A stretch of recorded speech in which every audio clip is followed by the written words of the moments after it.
I'm in the process of completing OC-tober, a drawing challenge where you draw an illustration based around your original characters every day for the month of October. And y'all, in Gen Z terms, I fear I ate. I cooked with this one, chat. I am jumping with joy through fields of flowers with how much fun it has been and how happy it's making me. Though, before I make a video going into my OC-tober art, I want to introduce you to my newest OCs who have actually taken over my life. I quite literally lay awake at night thinking about them, and I could not be happier. So, let's meet the silly goobers, shall we? Yippee! Let's go! Meet Simon and Violet. These are my characters that I am probably brain-rotting over the hardest. Maybe because I have a better understanding of their dynamic, their personalities, and their overall role in this, I guess, story. Simon and Violet are two sides of the same coin. If you will, the opposite trope. The golden retriever black cat dynamic. They are opposites in pretty much every way, yet they are so drawn and connected to one another. Simon is inspired by the sun. A goofy goober, bubbly guy, silly man. He is outgoing, sarcastic, friendly, conversational, and he is just never serious about anything unless he has to be. And, you know, I love him. I love him so much. He's my silly man. Violet, on the other hand, has more of a head on her shoulders. She's very conscious. She is always thinking about things constantly. She's analyzing situations, and she wants to further the causes she believes in. Violet is confident in who she is, and doesn't let other people define her or feel the need to merge with different groups of people or pick sides. She's very confident in who she is and what she wants. Generally, Violet has a pretty chill demeanor and often gives off a relaxed energy, but when she's talking about something she cares about, she can become very passionate. Or if you talk about something she kind of has mixed feelings about or she dislikes, she'll become a bit more blunt and kind of ticked off. As cool as it sounds, their story is actually a bit more tragic. Violet is inspired by the moon, and Simon is inspired by the sun. And their kind of trope is that they are so connected and drawn to one another, yet fate is always tearing them apart, and in the end they're destined to fail no matter what.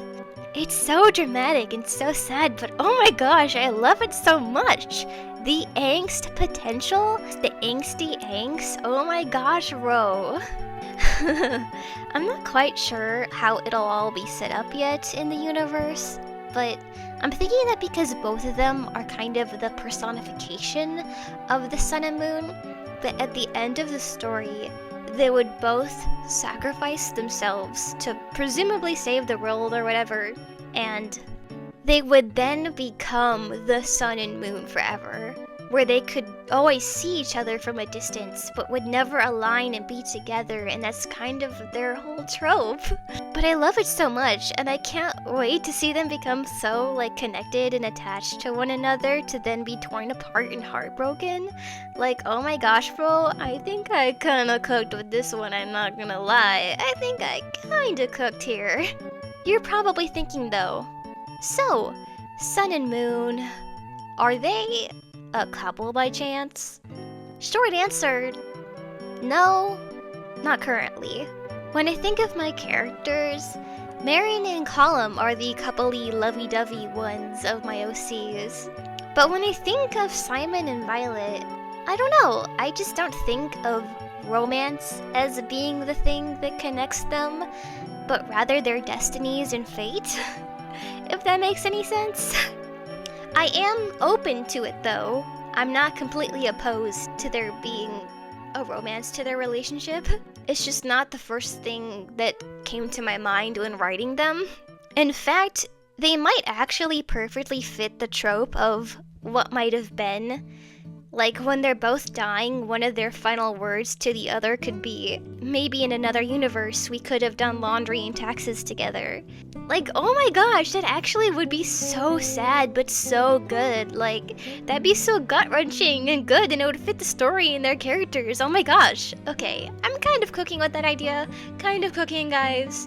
Still up in the air though, I'm not sure what I really want. Fun fact, I actually briefly played around with the idea of having one of them die, but the other person still surviving. But I think the idea of both of them becoming the sun and moon after their sacrifice was just too good, bro. I want them to share the same fate. And you're probably thinking too, wow, that's a huge spoiler to say that they die. And yes, but also, I think I'm okay with that. It's a big part of what I enjoy about their characters, is that they're both so tragic and so impactful. As to why they have to sacrifice themselves, I have ideas. Guys. But for now, I'll keep cooking up some more ideas and storylines before I make that information known. I am by no means a writer, okay? I just love drawing and daydreaming about these silly little goobers who I love so much. But essentially, their self-sacrifices are the embodiment of if the world was standing, I would be next to you. Yeah, I think that song fits Violet and Simon pretty much to the T. Maybe I should start cooking an animatic to that, I don't know. Also, some backstory about the character designs themselves. Simon's process was quite fun. For a sun-inspired character, I wanted him to have hair that looked like the sun. And as you can see, I went through several revisions of what I think Hunt's sun hair could look like, played around with several different styles, until I drew this. And immediately, I knew that was Simon. I knew that that needed to be his hair, and I knew he needed to be a silly goober. I gave him a little goatee thingy, mainly because I realized that never have I made an OC with facial hair. So I thought, you know what? It's about time I changed that. Simon has a very unique eye shape, also kind of to give him a cool guy vibe, but also mimic the rays of the sun. He is very cheeky, drawn usually with a smug grin on his face, and I gave him glasses, mainly because I wanted that to be a little treat for me. I personally love characters with glasses, and I want more characters to have them. Wonder why? So I definitely wanted Simon to have glasses. His outfit, to be honest, could not explain it. He's inspired by the sun, so I kind of wanted to give him more of a summery look, hence the big t-shirt and shorts, and I really want to give him sandals just because he gives socks and sandals energy. Yes, he is that level of cringe, but overall, I still think I'm pretty indecisive as to what I want his outfit to be, but for the time being, this is his current outfit. If I make any major changes, you'll probably see that in the future, but for now, this is what I imagine his outfit to look like. Big colored t-shirt, big giant baggy shorts. He's a goofy guy, I love him. Tee. And then the story of how Violet's design came about. I mentioned it in another video, but I wanted to make an OC inspired by cyberpunk fashion, mainly because I wanted to emphasize the difference between the people who lived on the planet and the people who lived on the moons. I wanted the people who lived on the moons to have a lot more advanced technology, cyberpunk-esque fashion look to them. And I wanted Violet to be a character from the moons, so I just tried to play around with some cyberpunk looks. I even made this sticky note doodle of a girl whose hair was kind of shaped like a star, because I was trying to play around with ideas, but then ultimately I decided to make her character based around the moon. So she is a moon girly. When I designed her hair, I had a crescent moon shaped in mind, hence it kind of framing her face and covering one of her eyes. It's supposed to be like a half moon look. As for the colors, I made it purple and teal just because I love it when characters have gradient hair or just unnatural hair colors. I find that to be really fun, and I really wanted her character to have gradient hair. And then her clothing. Pretty much cyberpunk inspired. She has a skin tight tank top-esque thing with little like shoulder cap thingies. And then she has big baggy cargo pants. She is a slay. I just love Violet. She's so fun to draw, guys. She's so fun to draw. I gave her droopy eyes to go with her more cold personality. And I gave her little freckles that are actually glowy to kind of represent stars. So she has her little crescent moon hair and her starry freckles. So she kind of looks like a little galaxy, and she's so cute, guys. I love my goobers. I love my goobers so much, guys. Back when I was designing my characters, I wanted to make a little animation of them because I love them. And I wanted to animate them.